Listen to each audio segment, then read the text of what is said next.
So, in your heads, do you say, no, I want to go back and do that differently?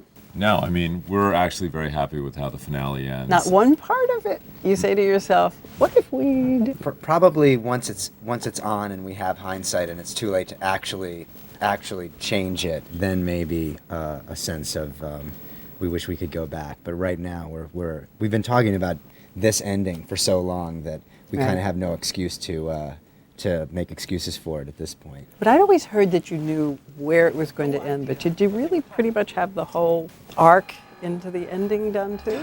It was a progressive thing. I mean, we knew what the last image of the show was very early on, but then over time we added pieces. I mean, as you go along over 6 years of the course of the show, you get to know the characters better, you understand the world of the show better. So the sort of superstructure we knew, but we added in things and really we colored it in at the last minute. So we had online questions?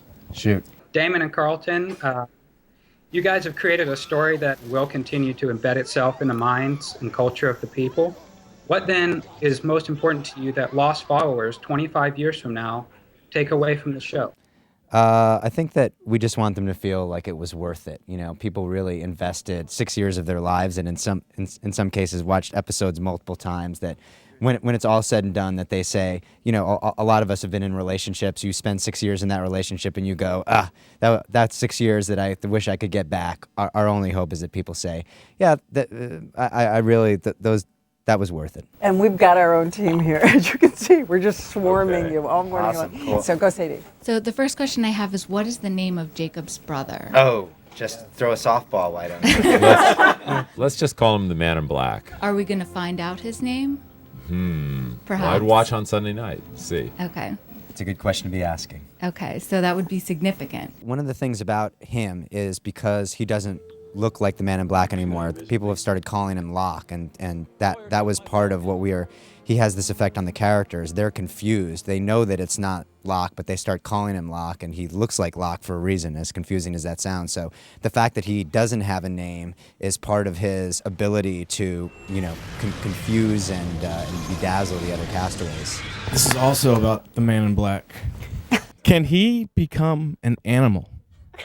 Can he become an animal? Great question. That is a great question. Like a horse? Like Yeah, a horse, maybe? like a horse or a Kate's cat, horse, maybe? possibly. Or a cat? Mm-hmm. That is a very keen observation. Let's just leave it at that. But we do know that he can do some pretty cool shape shifting. I'm gonna go back first season. We had a lot of storylines and kind of hints and clues and mysterious things that never really got answered. We have Waltz. He just kind of went back. The polar bears, I still don't really understand what they were experimenting on them with. And also why women couldn't give birth. Are we ever? I'm not asking, here's the thing, I'm not asking for answers. I'm simply wondering, will we get answers? And if not, were there certain mysteries that from the get-go you guys just were throwing at us, and in the back of your minds you knew, yeah, we're probably never going to go back to that. They're probably always going to wonder. We'll take that in two parts. The first part is you will get significant illumination on Walt, the explanation behind the polar bears, and why women are having fertility issues before all is said and done. It's like you wrote the last episode for me. We can't promise that it's going to happen on Sunday night, but we can promise that you will get significant illumination on that from the show itself. And then the other thing is, we talk about this all the time, is sometimes threads should be dropped. You know, if something's not working, you can either try to force it, or you can just pretend it never happened. Awesome. And we are big fans of the latter.